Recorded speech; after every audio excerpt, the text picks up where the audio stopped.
दोस्तों नमस्ते। इस वीडियो में कहानी का शीर्षक है आत्म संगीत। कहानी सुनो। आधी रात थी, नदी का किनारा था, आकाश के तारे स्थिर थे और नदी में उनका प्रतिबिंब लहरों के साथ चंचल।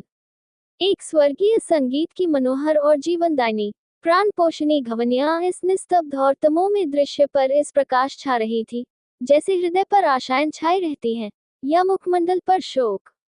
रानी मनोरमा ने आज गुरु दीक्षा ली थी। दिन भर दान और व्रत में व्यस्त रहने के बाद मीठी नींद की गोद में सो रही थी। अकस्मात उसकी आंखें खुली और ये मनोहर ध्वनियां कानों में पहुंची। वह व्याकुल हो गई, जैसे दीपक को देखकर पतंग। वह अधीर हो उठी, जैसे खाड़ की गंध पाकर चींटी।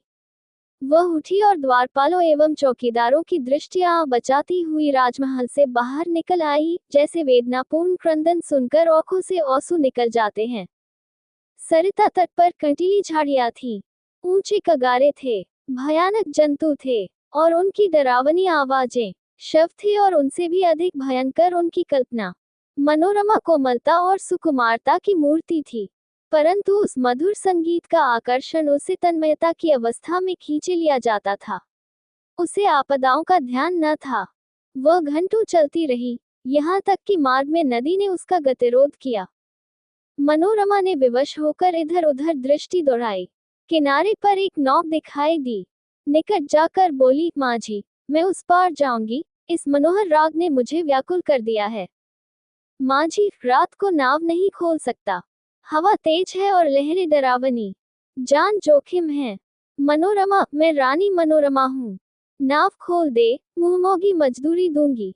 माझी, तब तो नाव किसी तरह नहीं खोल सकता। रानियों का इसमें निबाह नहीं। मनोरमा, चौधरी, तेरे पांव पड़ती हूँ, शीघ्र नाव खोल दे, मेरे प्राण खींचे चले जाते हैं। माझी, क्या इनाम मिलेगा? मनोरमा, जो तू मांगे। माझी, आप ही कह दे, गंवार क्या जानूं कि रानियों से क्या चीज मांगनी चाहिए। कहीं कोई ऐसी चीज न मांग बैठूं जो आपकी प्रतिष्ठा के विरुद्ध हो। मनोरमा, मेरा यह हार अत्यंत मूल्यवान है, मैं इसे खेवे में देती हूँ। मनोरमा ने गले से हार निकाला। उसकी चमक से मौजी का मुखमंडल प्रकाशित हो गया। वह कठोर और काला मुख, जिस पर झुर्रियां पड़ी थी। अचानक मनोरमा को ऐसा प्रतीत हुआ मानो संगीत की ध्वनि और निकट हो गई हो। कदाचित कोई पूर्ण ज्ञानी पुरुष आत्मानंद के आवेश में उस सरिता तट पर बैठा हुआ उस निस्तब्ध निशा को संगीत पूर्ण कर रहा है। रानी का हृदय उछलने लगा। आह, कितना मनोमुग्धकर राग था। उसने अधीर होकर कहा, माझी, अब देर न कर, नाव खोल, मैं एक क्षण भी धीरज नहीं रख सकती। माझी, इस हार हो लेकर मैं क्या करूंगा? मनोरमा, सच्चे मोती हैं। माझी, ये और भी विपत्ति है। माझी गले में पहन कर पड़ोसियों को दिखाएगी। वह सब दाह से जलेंगी, उसे गालियां देंगी। कोई चोर देखेगा तो उसकी छाती पर सांप लौटने लगेगा। मेरी सुनसान झोपड़ी पर दिन दहाड़े डाका पड़ जाएगा। लोग चोरी का अपराध लगाएंगे। नहीं, मुझे ये हार न चाहिए। मनोरमा, तो जो कुछ तू मांग वही दूंगी, लेकिन देर न कर, मुझे अब धैर्य नहीं है। प्रतीक्षा करने की तनिक भी शक्ति नहीं है। इन राग की एक एक तान मेरी आत्मा को तड़पा देती है। माझी, इससे भी अच्छी कोई चीज दीजिए। मनोरमा, अरे निर्दयी, तू मुझे बातों में लगाए रखना चाहता है। मैं जो देती हूँ वह लेता नहीं, स्वयं कुछ मांगता नहीं। तुझे क्या मालूम मेरे हृदय की इस समय क्या दशा हो रही है।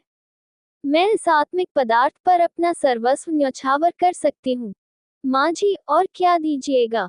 मनोरमा, मेरे पास इससे बहुमूल्य और कोई वस्तु नहीं है, लेकिन तू अभी नाव खोल दे तो प्रतिज्ञा करती हूँ कि तुझे अपना महल दे दूंगी, जिसे देखने के लिए कदाचित तू भी कभी गया हो।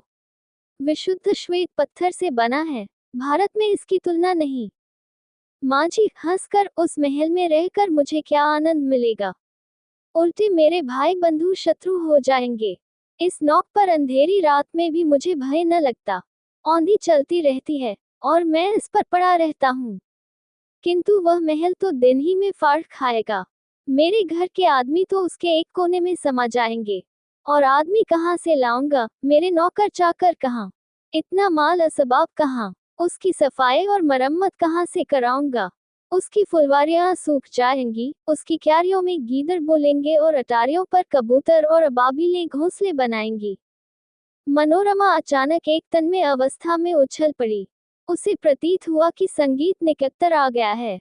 उसकी सुंदरता और आनंद अधिक प्रखर हो गया था, जैसे बत्ती उकसा देने से दीपक अधिक प्रकाशवान हो जाता है।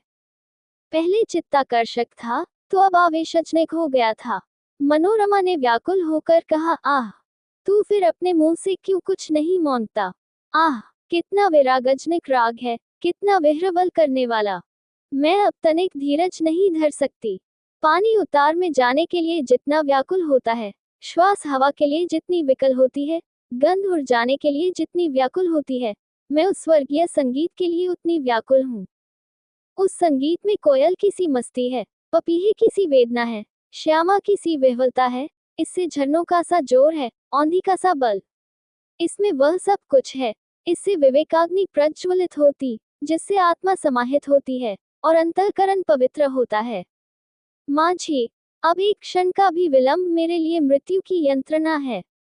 शीघ्र नौक खोल। जिस सुमन की यह सुगंध है, जिस दीपक की ये दीप्ति है, उस तक मुझे पहुंचा दे। मैं देख नहीं सकती, इस संगीत का रचयिता कहीं निकट ही बैठा हुआ है, बहुत निकट। माँ जी, आपका महल मेरे काम का नहीं है, मेरी झोपड़ी उससे कहीं सुहावनी है। मनोरमा, हाय, तो अब तुझे क्या दूं? ये संगीत नहीं है, यह इस सुविशाल क्षेत्र की पवित्रता है। ये समस्त सुमन समूह का सौरभ है, समस्त मधुरताओं की माधुरी है, समस्त अवस्थाओं का सार है। नौक खोल। मैं जब तक जीऊंगी, तेरी सेवा करूंगी, तेरे लिए पानी भरूंगी, तेरी झोपड़ी बहारूंगी। हाँ, मैं तेरे मार्ग के कंकड़ चुनूंगी, तेरे झोपड़े को फूलों से सजाऊंगी, तेरी मांझन के पैर मिलूंगी।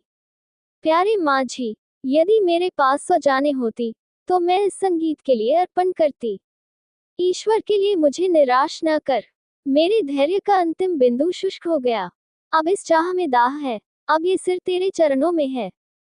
ये कहते कहते मनोरमा एक विक्षिप्त की अवस्था में माझी के निकट जाकर उसके पैरों पर गिर पड़ी। उसे ऐसा प्रतीत हुआ, मानो वह संगीत आत्मा पर किसी प्रज्वलित प्रदीप की तरह ज्योति बरसाता हुआ मेरी ओर आ रहा है। उसे रोमांच हो आया, वह मस्त होकर झूमने लगी। ऐसा ज्ञात हुआ कि मैं हवा में उड़ी जाती हूँ। उसे अपने पार्श्व देश में तारे झिलमिलाते हुए दिखाई देते थे। उस पर एक आमविस्मृत का भावावेश छा गया और अब वही मस्ताना संगीत, वही मनोहर राग उसके मुंह से निकलने लगा। वही अमृत की बूंदें उसके अधरों से टपकने लगी। वह स्वयं इस संगीत की स्रोत थी। नदी के पास से आने वाली ध्वनियां, प्राणपोषिणी ध्वनियां उसी के मुंह से निकल रही थी। मनोरमा का मुख मंडल चंद्रमा के तरह प्रकाशमान हो गया था और आंखों से प्रेम की किरणें निकल रही थी।